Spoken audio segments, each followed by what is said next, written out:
दोस्तों, कैसे हैं आप सभी लोग। आशा करते हैं आप सभी लोग स्वस्थ होंगे। CAPF BSF HCM 2024 की जो नई वैकेंसी निकल के आई है, उसका सिलेबस क्या रहने वाला है, एग्जाम पैटर्न क्या रहने वाला है, परीक्षा एग्जाम कब होने वाली है और किस तरीके से इसका एग्जाम होगा, क्या सिलेबस रहने वाला है और सिलेबस में भी कौन से सब्जेक्ट रहने वाले हैं, वो सारी चीज़ें इस वीडियो में हम लोग कवर करने वाले हैं। तो अगर आप CAPF BSF HCM की तैयारी कर रहे हैं तो ये वीडियो आपके लिए मोस्ट इंपॉर्टेंट रहने वाली है।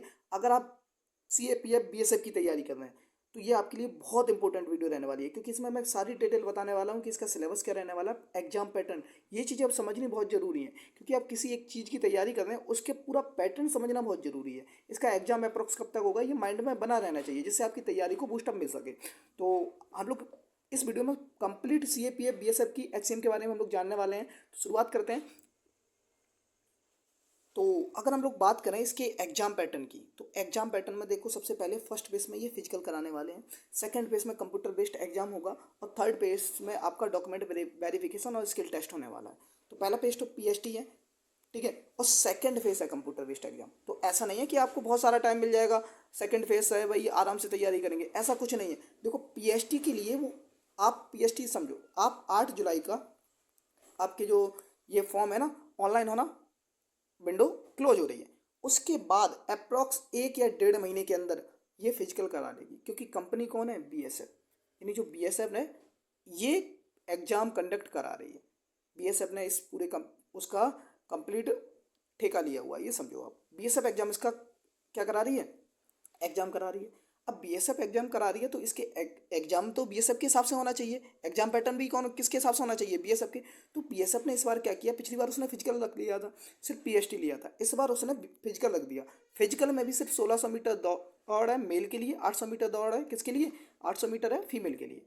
तो ये फिजिकल रहने वाला है। फिजिकल कोई खास नहीं है, अगर आप 1-2 महीने पहले भी रनिंग करना स्टार्ट करते हैं ना अभी से, तो आपका फिजिकल अच्छे से हो जाना है। अब बात करते हैं इसकी हाइट वगैरह क्या रहने वाली है। तो इसकी हाइट 165 रहने वाली है मेल कैंडिडेट के, एक्सेप्ट इन लोगों को, जो डोगरास वगैरह हैं उनको छोड़ के बाकी सभी की 165 होनी चाहिए। चेस्ट 77 से लेके 82 एक्सपेंडेड करके होना चाहिए। ये कंडीशन रही फिजिकल की, PST की। इसके बाद अगर आप इसमें क्वालिफाई हो जाते हैं, तो ये क्वालिफाई नेचर है ओनली। अगर इसमें क्वालिफाई हो जाते हैं तो आपका सेकंड फेस होगा कंप्यूटर बेस्ड एग्जाम। और ये कंप्यूटर बेस्ड एग्जाम में क्या क्या सब्जेक्ट आने वाले हैं उसके बारे में हम लोग जानने वाले हैं। तो अगर हम लोग बात करें सेकंड फेज की, computer based exam CBT second phase, इसमें क्या क्या आने वाला है। देखो, इसमें टोटल 100 क्वेश्चन 100 मार्क्स के रहने वाले हैं, no negative marking. Negative marking नहीं है। तो एक सबसे बड़ा फायदा तो ये हो गया कि नेगेटिव मार्किंग नहीं है।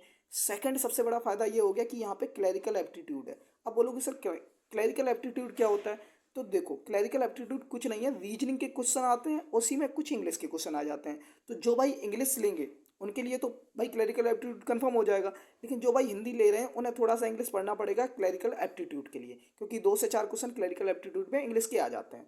बाकी अगर जो भाई हिंदी की तैयारी कर रहे हैं, हिंदी SSC GD की हिंदी रहती है। जनरल इंटेलिजेंस हो गया, न्यूमेरिकल एप्टीट्यूड हो गया, क्लैरिकल हो गया, कंप्यूटर हो गया, टोटल 100 क्वेश्चन 100 मार्क्स के, और नो नेगेटिव मार्किंग, हर एक क्वेश्चन 1 नंबर का रहता है, ठीक है। और पेपर तुम्हारा हिंदी इंग्लिश दोनों में आएगा। अब हम लोग स्टेप बाय स्टेप जानने वाले हैं कि हिंदी में क्या सिलेबस रहने वाला है, न्यूमेरिकल एप्टीट्यूड क्या रहने वाला है, क्लरिकल एप्टीट्यूड में क्या रहने वाला है।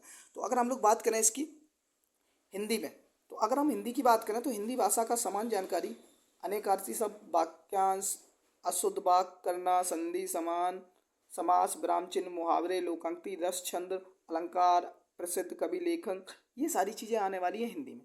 अगर जनरल इंटेलिजेंस की बात करें तो जनरल इंटेलिजेंस में सारी चीज़ें रहती हैं, critical thinking, problem solving, emotional intelligence, यानी रीजनिंग तो वर्बल नॉन वर्बल दोनों रहने वाली है SSC GD की तरह से। तो जो भाई SSC GD की तैयारी कर रहे हैं ना, उनके लिए पेपर एकदम हलवा मान लो, क्योंकि सेम रहने वाला है, ठीक है।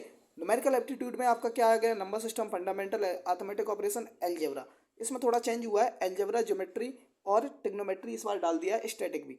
पिछली बार ऐसा कुछ नहीं था, लेकिन इस बार इन्होंने BSF में चेंजमेंट कर दिया है सिलेबस में। कंप्यूटर बेस्ड एग्जाम में रहने वाला है बेसिक कंप्यूटर रहने वाला है, MS वर्ड, MS एक्सेल और पावर पॉइंट, ये सारी चीज़ें रहने वाली है कंप्यूटर बेस्ड कंप्यूटर नॉलेज में। तो आपके 100 क्वेश्चन 100 मार्क्स के रहें, ठीक है। अब इसके बारे में डिटेल से बात करने वाले हैं हम लोग, इसका एग्जाम कब होगा। तो अगर हम लोग इसके एग्जाम की बात करें तो आप बात समझना, अगर हम इसके एग्जाम की बात करें तो इसका एग्जाम देखो, सबसे पहले होगा इसका PST। और PST होते ही 1 महीने के अंदर ये एग्जाम करा लेंगे। यानी अगर अगस्त के एंड में पीएसटी हो गया तो सितंबर के एंड में आपका एग्जाम हो जाना है, और अगस्त के एंड तक 100% आपका क्या होने वाला है, पीएसटी। क्योंकि बीएसएफ इस समय बहुत फास्ट चल रहा है, तो बीएसएफ अगस्त के एंड तक करा लेगा फिजिकल। उसके बाद आपका सितंबर के एंड में क्या दे देगा आपको, कंप्यूटर बेस्ड एग्जाम। और उसके बाद अगर आप उसमें भी क्वालिफाई हो जाते हैं तो आपका थर्ड फेज होगा स्किल टेस्ट। यानी अब 2025 तक आपको C A P F B S F H C M में जॉब करने का मौका मिल जाएगा, अगर आप तैयारी करते हैं बेहतरीन तरीके से। तो इसी तरह की अपडेट के लिए C A P F B S F या B S F H C M 2024 की किसी भी अपडेट के लिए आप चैनल को सब्सक्राइब जरूर कर लें और बेल आइकन को प्रेस कर लें। जय हिंद, जय भारत।